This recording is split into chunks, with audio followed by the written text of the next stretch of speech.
O acusado José Modesto da Silva comparece à sessão de juízo colegiado para que possa submeter-se ao julgamento temporal pelo crime de morte de José Teixeira da Silva, do qual é acusado.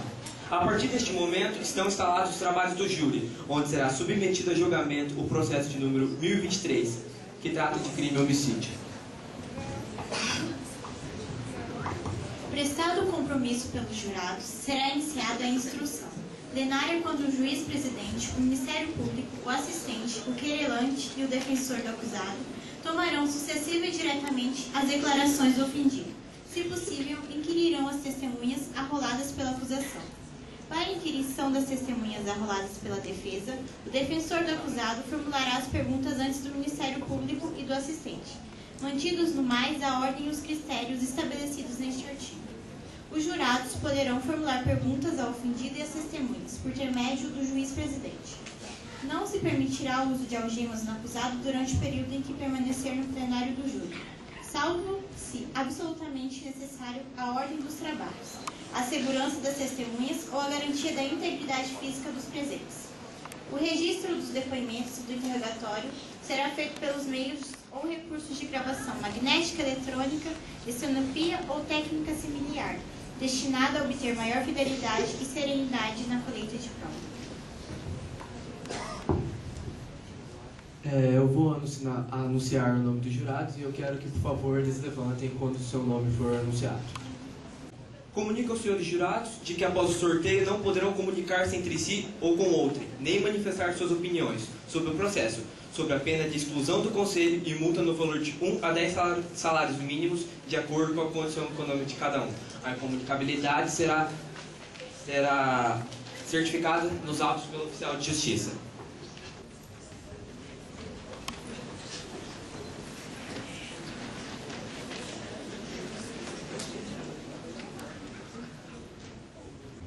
Bom, foi entregue aos senhores jurados um resumo do que é a causa, para eles não ficarem perdidos na hora de ouvir o julgamento. E em nome da lei, concito-vos a examinar esta causa com imparcialidade e a proferir vossa decisão de acordo com a vossa consciência e o ditame da justiça. Os jurados, nominalmente chamados pelo presidente, responderão assim o prometo. Ana Maria Ribeiro, Beatriz, Michele Moreira. Queria perguntar ao réu se o réu dará o seu depoimento. Como o depoimento foi negado, ele ler um pequeno trecho do processo do senhor José Modesto da Silva. O senhor José Modesto da Silva, no dia 10 de outubro de 2008, mata a facadas e fere até a morte o seu primo irmão José Teixeira da Silva.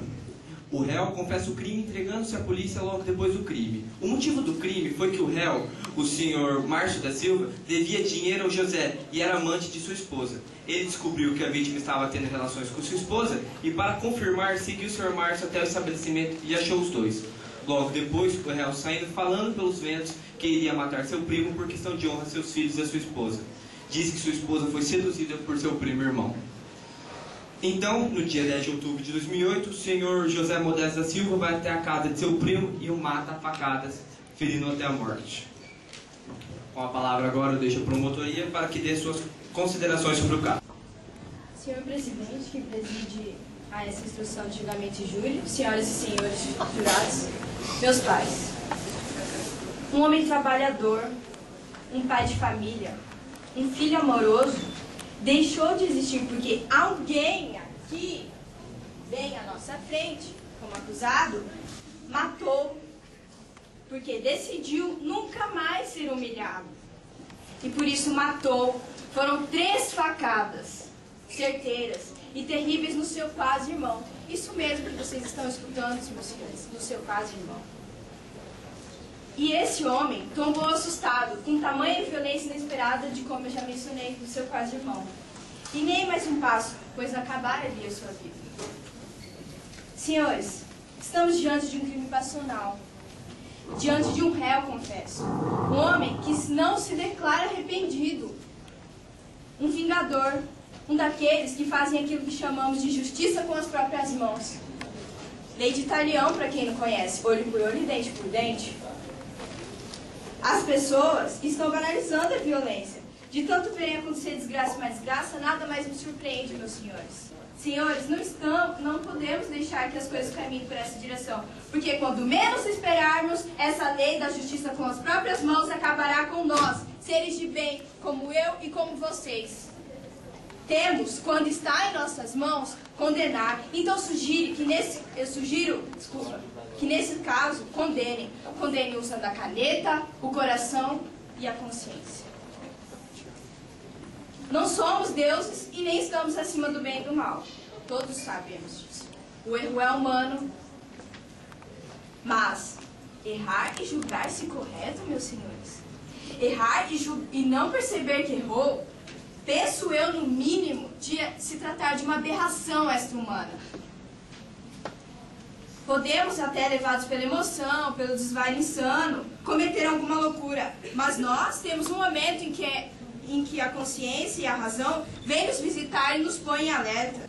Mas matar, tirar a vida, isso não é remediável, meus senhores. É o fim do caminho, é o fim de tudo, e é o fim de tudo, dos sonhos, de tudo.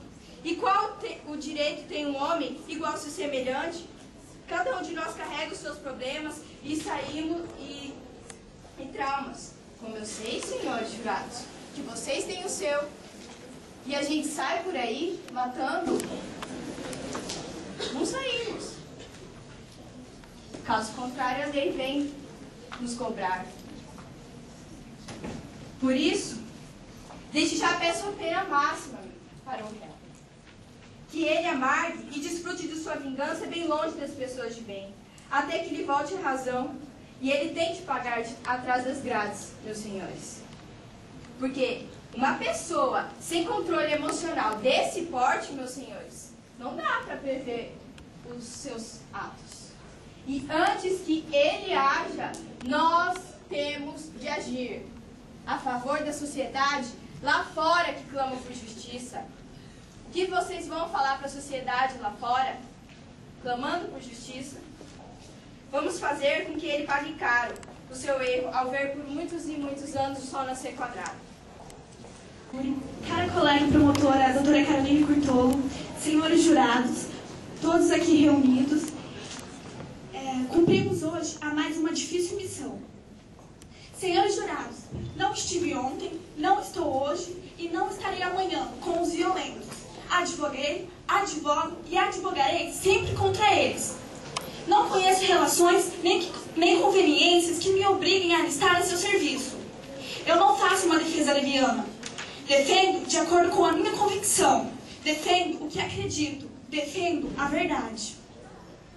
O que será que aconteceu para essa completa perda de razão?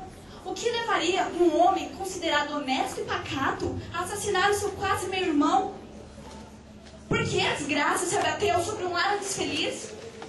Nós, seres humanos, não somos bons nem maus. Nós somos movidos por circunstâncias. Até a saúde e a disposição do nosso corpo interferem em nossas ações. Julgar é muito fácil para nós que somos humanos. Mais fácil ainda se torna condenar alguém por algo que ele fez ou deixou de fazer. Todos nós, sem exceção, se fôssemos julgados por nossos semelhantes, sem exceção, iríamos para o inferno. Ainda bem que o último julgamento cabe a Deus, e Ele é justo, nós sabemos, misericordioso. Só Deus conhece particularmente a cada um de seus filhos, e Ele sabe, senhores, o quanto este homem aqui presente sofreu. De manhã, à noite, todos os dias, impreterivelmente, estamos a julgar os outros. Até ao dormir sonhamos que os outros estão nos fazendo algo. Na maioria das vezes, sendo cruéis conosco. Eu atribuo esse procedimento humano a uma absoluta falta de cultura. Porque ao invés de estarmos falando, comentando sobre os outros, por que não nos dedicamos a melhorar as nossas vidas? Adolescente sentia-se preterido, quando moço ansiava ser amigo do primo, até o admirava. No entanto, ele era olhado de cima a baixo, com desprezo. Ao se casar, José deu sobrenome a uma mulher que seu primo havia rejeitado. A nossa promotora havia dito que Antônio era um pai de família, um homem honesto. Agora lhes pergunto, um pai de família? Um homem que deixou a mulher após saber que estava grávida. Que renegou o filho e continuou a renegar até o dia de sua morte. O Calhorda ainda prejudicou José financeiramente e por fim lhe botou um par de chifres. É muito, senhores. Sei que o meu cliente errou. Não podemos matar a todos que se julgam melhores do que nós.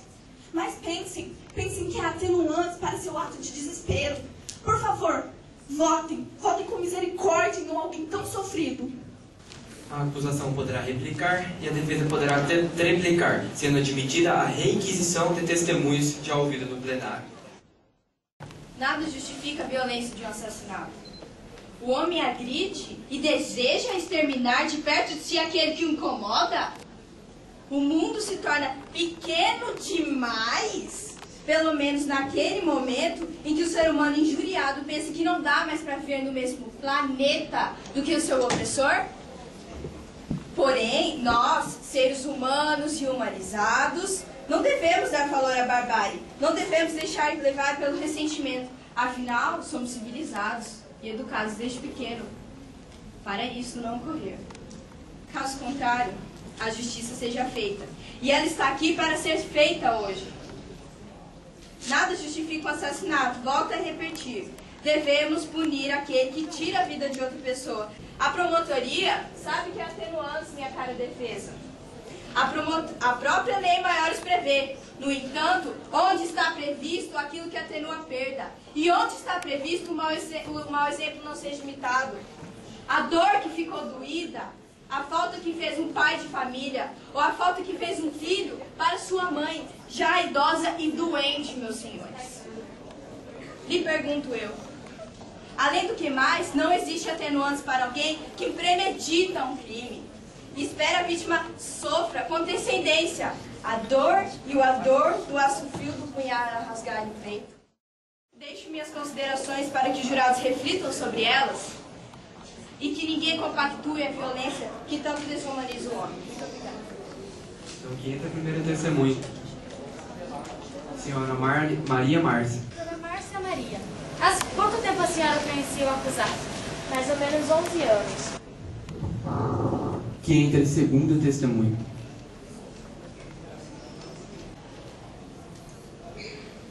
Senhora Valéria, a senhora jura dizer a verdade, somente a verdade, nada mais que a verdade? A senhora conhecia a vítima, dona Valéria? Sim, era um homem franco e carrancudo. Olha, não tenho nada a falar da dona Adelaide. Sempre me tratou com o maior respeito, nunca vi ninguém falando mal dela. E é muito respeitada. Nossa acusada é réu, confesso.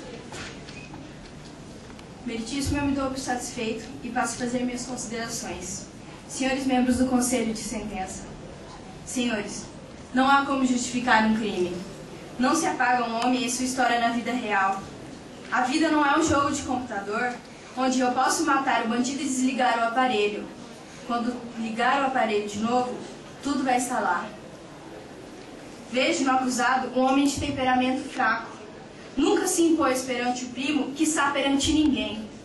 Não se fez respeitar. E numa dessas, ficou sempre com o resto do primo e contentou-se com isso? Ou será que contentou-se mesmo? Ou esperou a hora X para vingar-se? Por que digo isso? Porque pessoas fracas matam, liquidam. Não buscam tratamento para suas fraquezas. Devemos condená-lo. A sociedade, dentro do possível, deve unir-se de pessoas psicologicamente mais fortes, meus senhores jurados. Menos vulneráveis, pelo menos. Se absolvermos o acusado desse terrível crime, a acusação pensa sobre os seus arqueados ombros. Vai pesar. Estaremos dando vazão a outros S de vida que, ao invés de procurar ajuda psicológica, como ele deveria ter feito, ou mesmo a justiça dos homens, ou até a justiça de Deus, a fé move montanhas, não é assim? Mas não, essas pessoas querem se livrar a todo custo dos empecilhos e espinhos que a vida tem. Em minha opinião, nada atenua um crime pensado, refletido, nada justifica um assassinato desejado, quem sabe, por anos e anos a fio. Senhores, nós somos humanos. Chega uma hora que não aguentamos tanta pressão e acabamos explodindo. Este homem não aguentava mais sofrer. Foi então que ele tomou essa atitude desesperada. Não foi um caso planejado, não foi pensado, não foi premeditado, nem articulado. Não foi um crime fútil. Em nenhum momento ele pensou em fazer justiça com as próprias mãos. Ele simplesmente agiu, senhores. Mas eu lhes peço, por isso que eu lhes peço, que não deem a pena máxima. Senhores, vocês não acham que ele já sofreu muito e vem sofrendo mesmo antes de ter matado seu primo? Tudo que este homem quer é ser entendido. Ele quer pagar por tal ato e sair para cuidar do filho de Antônio, que ele cuidou como se fosse dele, e que ele tanto ama. Senhores, a pior morte é aquela que estamos vivos por fora e mortos por dentro, pois a dor é muito maior. E este homem aqui presente sabe muito bem o tamanho desta dor. Bom, todas as considerações já foram feitas. Eu gostaria, por favor, que os jurados vão para outra sala fazer a contagem dos votos. Pela contagem dos votos proferidos pelo Conselho de Sentença, eu declaro o réu culpado. Cumprirá 20 anos de reclusão em regime fechado, porque eu reconheço que o réu, como levado por suas fraquezas, como bem mostrou a promotoria, mas, no entanto, há atenuantes muito bem colocados pela defesa quando mostra o sofrimento psicológico que o réu sofreu pela vida fora. Apenas por isso, não lhe aplico a pena máxima. O acusado deverá recolher-se à prisão em que se encontra de acordo com os presentes requisitos da prisão preventiva. E antes de encerrar a sessão, eu gostaria de agradecer à professora Vanja pela oportunidade do projeto, ao juiz Aloysio pelo estabelecimento que ele nos deu, ao trabalho da sala, por toda a sala que eu digo que foi difícil fazer o trabalho, e a gente queria agradecer a todos. Eu declaro a sessão encerrada.